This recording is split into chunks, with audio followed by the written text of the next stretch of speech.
Hello les amis, j'espère que vous allez bien. Bienvenue pour ce nouvel épisode d'Objectif 2000 ou de Road to 2000, c'est comme vous préférez.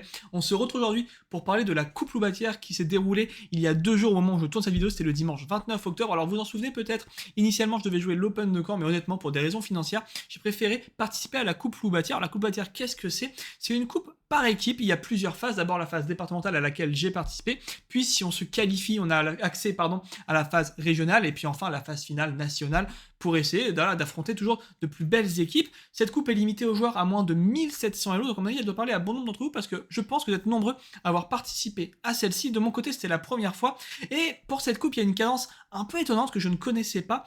On est en 50 minutes plus 10 secondes par coup d'incrément, il n'y a pas de rajout de temps au 40e, et donc j'ai joué finalement 3 parties sur la même journée, dimanche. Donc c'est une journée assez éprouvante, 3 parties longues, j'ai joué de 10h à 19h quasiment. Autant dire que physiquement c'était vraiment quelque chose d'assez compliqué, mais extrêmement intéressant. Et pour être franc, en plus comme c'était sur le département, j'ai pu jouer contre d'autres équipes et d'autres joueurs que je connais très bien, pas mal de potes également que je salue, Cholet, Trélazé, etc. Et c'était vraiment super. Et puis encore une fois, c'était quand même dans mon fief à Angers, donc j'étais obligé d'aller représenter dignement mon club. Et à cette occasion, le club d'Angers avait aligné 5 équipes pour la phase départementale, et notamment Angers 1 pour l'équipe dans laquelle finalement il y avait 2 joueurs de N3, moi et un ami à moi, Simon. Comme on a moins de 1700, on a décidé d'aller participer à la Coupe Loubatière ensemble, et puis en plus on avait 2 autres super joueurs, Neji et François, voilà, des joueurs solides, et l'ambition était simple, on voulait aller jouer le 12 sur 12. En fait, qu'est-ce que c'est le 12 sur 12? C'est finalement lorsque vous jouez une compétition par équipe, une victoire sur un échiquier équivaut à 1 point, un match nul 0,5, une défaite 0, et évidemment si l'ensemble des joueurs gagnent à chaque fois, on a 4 points, plus 4 points, plus 4 points, 12 points à la fin, sur 3 matchs, et donc l'objectif affiché était de 12 sur 12 pour notre équipe, et de 3 sur 3 à titre personnel. Alors c'était l'occasion pour moi, cette coupe, de tester encore plus mon nouveau répertoire, tester encore plus le travail que j'ai pu effectuer sur les précédentes semaines, sur les précédents mois, depuis juin environ. Et je me retrouve sur cet échiquier, je prends possession de l'échiquier, j'ai les blancs, c'est plutôt une bonne nouvelle, je vais pouvoir envoyer mon nouveau répertoire, encore une fois. Et je fais face à Christophe, que je connais bien et que vous connaissez pour les plus assidus sur cette chaîne, qui est un adversaire que j'avais rencontré il y a 2 ans lors de ma 2e partie départementale. Il avait à l'époque quasiment 1500 Elo, il a un petit peu diminué depuis. Christophe, qui est vraiment quelqu'un de super sympa, que je salue d'ailleurs, coucou si tu vois cette vidéo. Et donc on s'installe, on se salue, on voit en effet qu'on a joué ensemble il y a un petit moment maintenant. Et puis écoutez, les pendules, l'arbitre fait son speech, on nous demande de serrer la main, les noirs appuient sur la pendule, et j'envoie le premier coup E4. Alors je vous l'ai dit, l'objectif affiché il est simple de mon côté, je veux 3 sur 3, je joue contre des joueurs qui normalement sont plus faibles, c'est des joueurs qui évoluent plutôt au niveau départemental. J'affronte régulièrement des joueurs beaucoup plus hauts que ça, j'entraîne avec des joueurs beaucoup plus hauts que ce type d'élo là. Pour autant, il faut faire preuve d'humilité, et je prends vraiment cette compétition très à cœur, très au sérieux, je ne sous-estime aucun adversaire. Et finalement, je regarde que très peu le Hello, tout ce que je veux, c'est sortir une bonne partie. Et donc, j'envoie E4, mon répertoire quasi exclusif. Aujourd'hui, je ne joue quasiment que E4, même si je suis encore capable, pour prendre du plaisir et varier, d'envoyer du D4, du KVF3 ou du F4, comme à l'Open Rapide de Gétigné. Mon adversaire me répond E5. Bon, pas de surprise, j'envoie cavalier F3, et je me dis, yes, je vais enfin pouvoir montrer aux copains, à vous, sur YouTube, ce que j'ai préparé et ce que je joue sur le fameux cavalier C6. Mais ce sera pas pour cette fois, parce que Christophe, les amis, il envoie D6, la défense Philidor. Je suis pas mécontent de voir une défense Philidor sur l'échiquier, parce que c'est quelque chose quand même que je connais un petit peu, que j'ai un petit peu travaillé. J'ai quelques parties références en tête avec forcément la fameuse partie de l'opéra. Et là, j'envoie, sans trop de surprise, le coup de D4. C'est le coup que je joue habituellement, mais s'il y a d'autres façons aussi de jouer cette défense, il y a pas mal de coups intéressants. Je m'attends évidemment à E prend D4, c'est la ligne principale quand même, c'est ce que je connais le plus. Et là, mon adversaire me surprend, Christophe prend un temps de réflexion. Je ne sais pas s'il a l'habitude de jouer vraiment la Philidor. Et il me joue un coup qui est vraiment une grosse faute, je pense, dès le 3e coup. Il envoie F6. Je pourrais le mettre d'ailleurs vraiment, moi je pense que c'est déjà une erreur. Les cases blanches qui vont commencer à être très faibles. Regardez, les cases autour du roi là qui vont être particulièrement faibles. Ces cases blanches, c'est vraiment terrible. Et là, les amis, je prends un peu de temps. Alors la cadence est très rapide, encore une fois, il faut jouer vraiment vite quand même, parce que 50 minutes, ça passe très vite, et 10 secondes, c'est peu en termes d'incrément. Mais pour autant, je marque un temps d'arrêt, et je prends 10 minutes de réflexion, je pense, environ. Parce que forcément, et vous devez penser à la même chose, je pense, vous me direz en commentaire. Je réfléchis évidemment à pion prend. Alors, s'il reprend 2D, bon, je vais juste avoir une finale, je vais changer d'âme et je vais avoir une finale qui a l'air extrêmement intéressante pour moi, même si je pense que c'est le meilleur coup, c'est-à-dire plutôt corroboré par l'ordi. Mais après F prend, qui est son idée, je regarde évidemment cavalier prend E5. Et cavalier prend E5, ce que je vois, c'est qu'après pion prend, évidemment, il y a le thème, dame H5 échec. Alors sur G6, je pourrais le récupérer la tour, donc évidemment, il va pas jouer G6. Mais sur roi E7, je vois dame prend. Et en fait, je me rends compte que fou E6 tient complètement pour lui. Il a finalement, je donne une pièce, j'ai récupéré que 2 pions pour celle-ci. Et dès que je veux jouer un coup qui semble logique, par exemple, vous voyez, cavalier C3, je vois dame D6 et je me dis, bon, en fait, il est juste content, ça a l'air de tenir, ça doit juste être égal. Et je veux pas d'une position égale, je veux vraiment capitaliser sur l'erreur de mon adversaire après avoir joué F6. Et donc ce que je fais, c'est qu'après pion prend et F prend, je joue le coup logique, le coup facile, fou C4. Et vous allez voir pendant les 3 parties que je vais vous planter sur la chaîne de cette série, là, sur la coupe loubatière, j'ai vraiment essayé de jouer facile, pratique et assez rapide. Parce que parfois je savais que j'avais l'intuition que des coups étaient juste meilleurs, des plans me semblaient bien meilleurs, etc. Mais j'ai toujours cherché à jouer des coups qui je savais étaient bons, peut-être pas forcément les meilleurs, mais qui dans tous les cas pouvaient être joués rapidement et pour lesquels le calcul était vraiment plus simple parce que je voulais économiser du temps. Et quand j'ai une position dominante, tant que je fais un coup qui ne dégrade pas ma position ou qui n'améliore pas la sienne, je me dis que c'était le bon mindset pour cette cadence que, encore une fois, m'était inconnue. 50 minutes, c'est vraiment très court. Et là, je pense qu'il a pris peur. Il a pris peur parce qu'il a joué fou E7 et je pense qu'en fait, il avait peur des idées avec cavalier G5. Bon, ce qui peut être compréhensible. Et là, je vois 2 coups, les amis. Je vois 2 coups après fou E7. Je vois dame D5, évidemment menace dame F7. Et je me dis, sinon, je peux juste petit roc parce que je reste quand même sur l'idée que, par exemple, après petit roc, s'il fait un coup au pif, peut-être que je vais avoir du cavalier prend E5. D prend E5, vous voyez, dame H5 échec, et maintenant sur un coup comme roi D7, je pourrais avoir tour D1 qui serait vachement intéressant éventuellement. Donc c'est aussi pour ça que je choisis finalement, après fou E7, de faire petit roc, et je garde mon idée de dame D5 pour un petit peu plus tard. Et ça tombe bien, mon adversaire est ici Christophe qui joue fou G4, ce sur quoi je réponds à tempo, dame D5, menace dame F7 et menace dame prend B7. Je profite de la sortie du fou de case blanche pour attaquer les cases blanches qui sont encore une fois très faibles chez mon adversaire. Le fait d'avoir bougé le pion F, ça affaiblit considérablement les cases blanches et vous allez le voir, je l'ai mis dans le titre, c'est pas pour rien. C'est vraiment le thème clé de la partie, la possession des cases blanches, le jeu de couleurs. Là, je le sens fébrile, je le sens pas bien, on est au 7ème coup et il ressent que la position est vraiment déjà compliquée pour lui. Il a plusieurs coups à regarder, cavalier F6, qui forcément, il peut y avoir du dame F7 qui fait très peur, même si je pense que j'aurais plutôt fait dame prend B7. Il veut absolument empêcher en fait son roi d'être déroqué, et donc il joue avec après beaucoup de réflexion, il joue fou H5. Fou H5 empêche de venir sur la case F7, et dans ce cas-là, je m'empresse de récupérer le pion en B7, les amis, sans trop de soucis, cavalier D7 c'est forcé. Et là, je fais le coup dont je suis pas fier dans la partie. Franchement, la partie, je la trouve bien. Je trouve que j'ai joué de façon pratique, encore une fois. J'ai pas fait forcément les meilleurs coups, consciemment, parce que la cadence me l'imposait un petit peu, quelque part. Mais j'ai fait vraiment des coups dont je suis satisfait, sauf celui-ci, qui est fou B5, qui fait vraiment pas sens, en fait. Mon idée, je l'ai un peu blitzé, je l'ai pas trop réfléchi. C'est que, évidemment, je peux envisager du fou prend et déroquer le roi, parce que sur dame prend, il y aurait la tour en l'air, patati patata. C'est un coup d'épée dans l'eau, honnêtement. C'est un coup d'épée dans l'eau. Et mon adversaire qui va me surprendre, alors en fait c'est le premier coup de l'ordi, mais c'est vrai que j'y avais pas vraiment pensé. Il va me surprendre après fou B5, il va envoyer fou prend F3. Affaiblit mon roi, ok. Intéressant, alors là, j'avais toujours fou prend D7 avec cette idée, mais je suis tellement surpris en fait de le voir lâcher le fou de case blanche alors qu'il a les cases blanches tellement faibles que je décide de ne pas donner mon fou et de jouer stratégiquement le jeu de couleurs à fond. J'envoie puis on prend.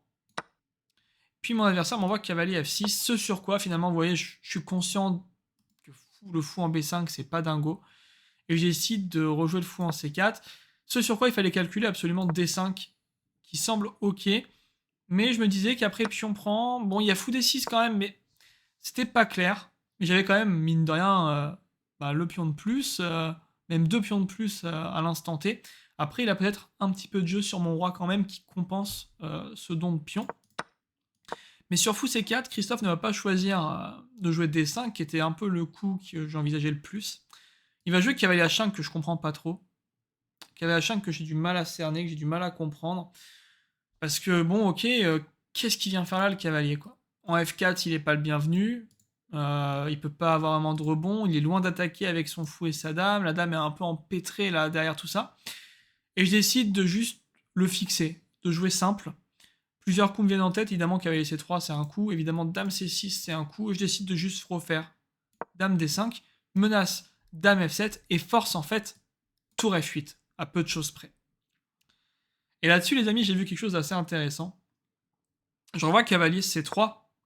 Et est-ce que vous l'avez également à la maison? En fait, ce pion n'est pas comestible. Je donne le pion, mais il n'est pas comestible. Plusieurs idées possibles. La première, ce serait dame D1, qui serait extrêmement embêtante. Alors, il y aurait quand même du tour H3, mais derrière, on a quand même dame G4, vous voyez. Et ça va être très compliqué pour lui de tenir le tout. Ça a l'air vraiment très très dur comme position. Il faut encore voir quand même qu'il y a tour H4, mais après, par contre, dame E6, ça a l'air vraiment très très compliqué.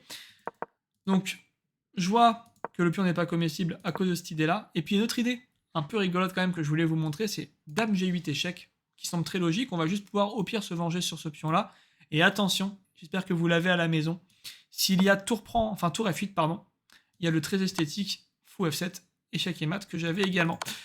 Tout ça pour vous dire que pendant cette coupe, en termes de calcul, je sens la progression parce que je calculais des lignes assez facilement et je me sentais bien au niveau du calcul. Je sentais que j'étais en forme, que je calculais vite, que je calculais bien et encore une fois pour des choix relativement pratiques, mais ça va se voir au fur et à mesure de la vidéo. Cavalier C3, il envoie cavalier revient en F6, qui est un peu étonnant et là-dessus j'essaie de juste tout fixer les amis. Dame C6 était encore un coup, je regardais beaucoup, mais juste dame E6. Et en fait, à l'instant où je joue dame E6, c'est un peu comme si je disais à Christophe, mon adversaire, trouve une idée, trouve un plan, tu t'es fixé de partout, le roi est vraiment en plein milieu de l'échiquier, regardez ces pièces qui sont extrêmement peu actives, c'est sous-développé, et je lui dis juste, trouve-moi une idée, vas-y, embête-moi, moi j'ai juste à développer mes pièces, mettre les tours au centre, et je vais taper, en fait. Là-dessus, il joue C6, qui est le bon coup, c'est le coup quand même que j'avais vu. Parce que, évidemment, je pouvais menacer un jour du cavalier D5, qu'il faut quand même consolider un peu ces cases blanches qui sont faibles. Et j'envoie fou E3 avec l'idée que sur cavalier B6, qui pourrait taper le fou de case blanche, j'aurais du fou prend B6 un jour. Mon adversaire joue dame C7. Ok. Tour AD1, c'est très logique, je mets une tour au centre. J'attaque un petit peu maintenant le pion en D6. Puis cavalier B6 de mon adversaire. Et là, je marque un petit temps de réflexion quand même, les amis. Mais encore une fois, l'objectif de cette partie et de cette coupe, pendant cette coupe, c'est oui, de faire 3 sur 3, mais de jouer pratique, de jouer simple et de me faire confiance. Et je me dis en fait tout simplement que après fou prend, c'est comme l'idée quand j'ai joué fou E3. Bon, évidemment, fou prend déjà, dame prend, les amis, j'ai tour prend D6 et ça va être très compliqué. Donc ça force pion prend. Et je me dis qu'après pion prend, bon, je joue juste dame H3 parce qu'il menace quand même d'échanger les dames après dame D7. Et je vais encore avoir du jeu, j'ai encore pas mal de choses à faire. Et ça me semblait toujours être une position très agréable. Je vais pouvoir juste doubler mes tours et puis jouer ensuite, vous allez le voir, avec du A4, etc. La séquence, voilà, on en est là. Il y a eu, je vous remonte rapidement, il y a eu fou prend, pion prend, dame H3. Et mon adversaire joue un coup qui me semble là encore assez étonnant. Il me joue H6 avec l'idée, en effet, de pouvoir jouer G5 un jour, trouver un peu de contre-jeu. Mais il y avait une autre idée derrière le fait d'avoir bougé la dame, en plus évidemment que je ne veux pas échanger les dames, c'est de toujours maltraiter un peu plus les cases blanches de mon adversaire, et j'envoie fou E6. Regardez-moi, vraiment le jeu de couleurs que cette partie illustre à merveille. Regardez les cases blanches de mon adversaire, il ne peut rien faire, ce fou est tout puissant en E6, et son roi est en plein centre de l'échiquier, complètement empêtré là, derrière ses pièces et ses pions, on ne sait pas trop ce qu'il va faire. Il y a ensuite eu dame B7. Je comprends qu'il veut peut-être décaler le roi en D8, puis en C7, mais bon, c'est un peu lent. Et là-dessus, je vais jouer ce que je pense être un très bon coup, les amis. Je pense que c'est vraiment un très bon coup. C'est des coups que j'aurais pas trouvé avant, c'est pour ça que je me permets de le souligner. C'est là qu'on voit que j'ai progressé et j'en suis content et je suis fier de vous montrer cette partie. C'est A4. A4, l'idée c'est quoi? C'est B4 et c'est B5, voire A5 un jour, pour en fait affaiblir les cases blanches et encore plus jouer sur la faiblesse, jouer sur les cases blanches. Roi D8 est joué. Je continue, non pas par B4 tout de suite, mais par tour D3, tranquillement. Je vais aussi doubler les tours, et puis je vais me libérer un jour peut-être cette case F1 pour pouvoir rapatrier la dame, et puis jouer encore une fois avec la poussée à 5, etc. Roi C7 est joué. Tour FD1, les tours sont doublés. J'ai vraiment une position extrêmement agréable. Regardez ce roi qui a du mal encore à sortir des soucis et qui va devoir encore, voilà, s'il va se mettre à l'abri, vraiment aller jusqu'en B8, c'est très long. Mon adversaire qui joue tour AD8 pour récupérer un peu le contrôle des cases centrales. Et là, les amis, je joue ce que je vous avais dit. Je joue mon idée B4. Vraiment, B4 et A4, c'est vraiment une jolie idée. Je pense que c'est A4 et B4 sont les deux plus beaux coups de la partie. De mon côté, c'est les deux coups dont je suis le plus satisfait. L'idée, elle est simple. Hein. C'est B5, les amis. Et d'ailleurs, ça va pas manquer. Il va y avoir roi B8 de mon adversaire qui veut vraiment mettre son roi à l'abri.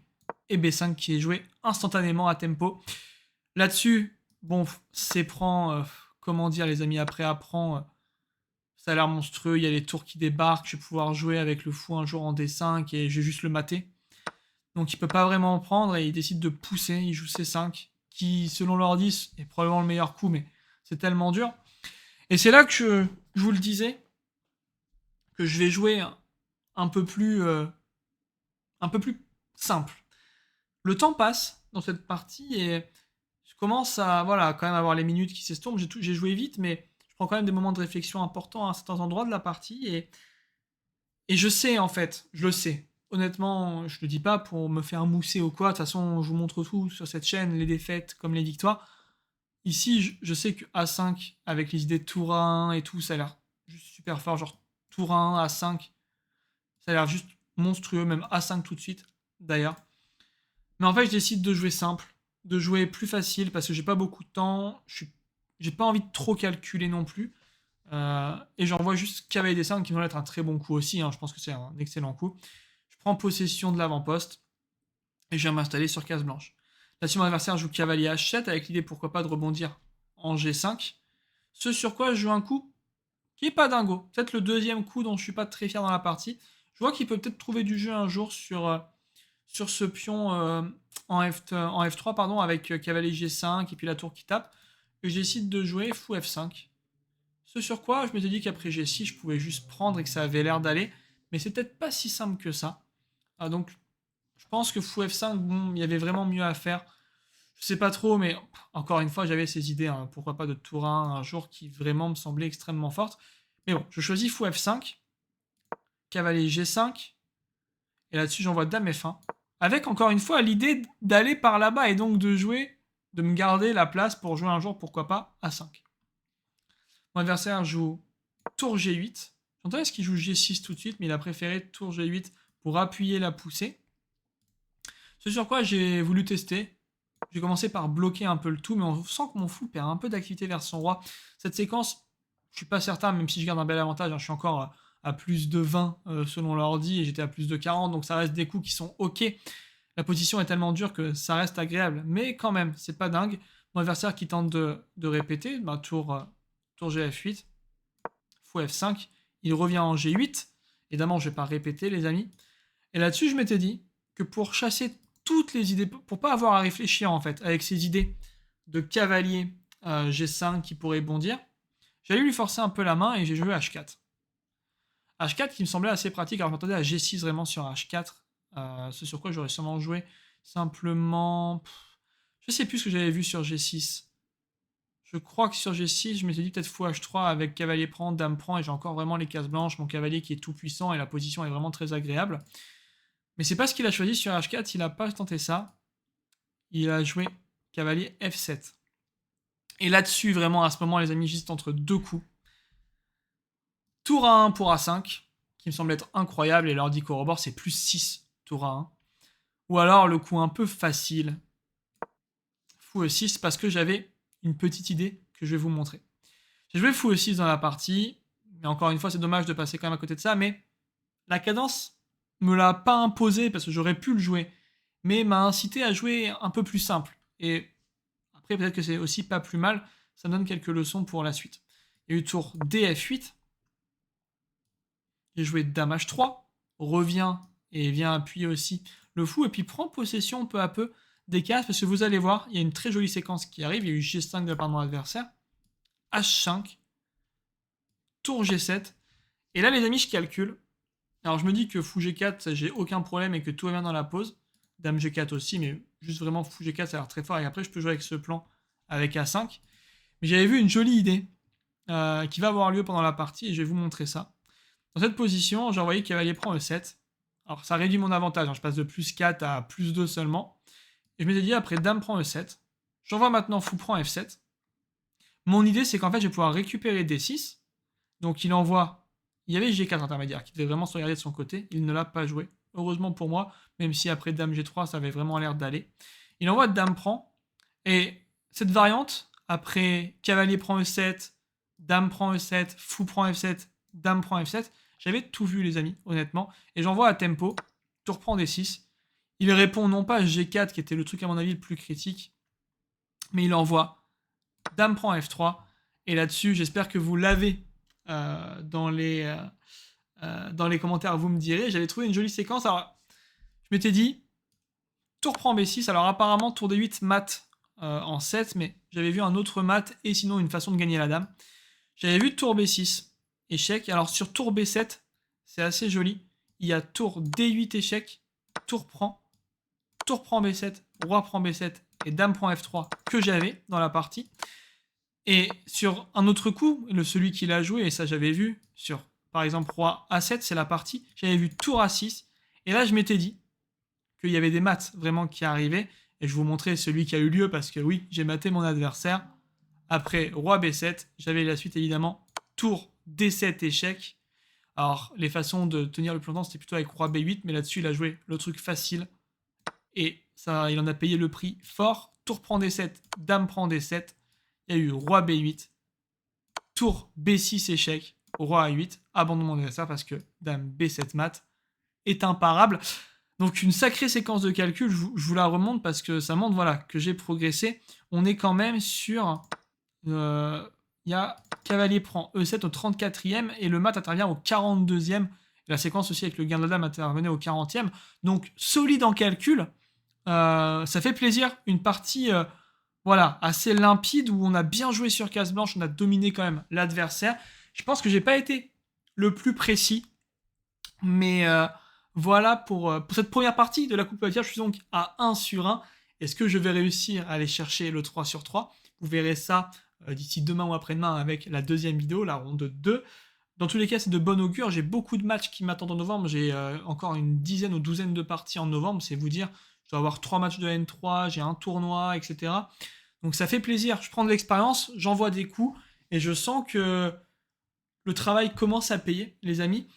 Je vous laisserai me dire voilà, en commentaire ce que vous avez pensé de cette partie. Évidemment, je vous invite à vous abonner à la chaîne, à me soutenir dans mon objectif d'atteindre les 2000 € et de vous prouver surtout que Monsieur Tout le Monde peut y arriver. Moi, j'ai commencé ce il y a 2 ans. J'avais un niveau 0 et aujourd'hui, je tente cet objectif avec vous pour vous montrer que c'est possible avec du travail, c'est possible. C'est vraiment pas un objectif inatteignable du tout. Je remercie Christophe du club de Cholet, et puis le club de Cholet en général, mais ça on y reviendra, qui est vraiment super agréable, super gentil, et voilà, la partie s'est déroulée dans une ambiance vraiment très saine, c'était très intéressant, très chouette. Et puis, ben, je vous dis, voilà, on va se retrouver dans la deuxième ronde d'ici 2 jours. Les amis, prenez soin de vous, et à très bientôt pour un nouvel épisode d'Objectif 2000. Salut!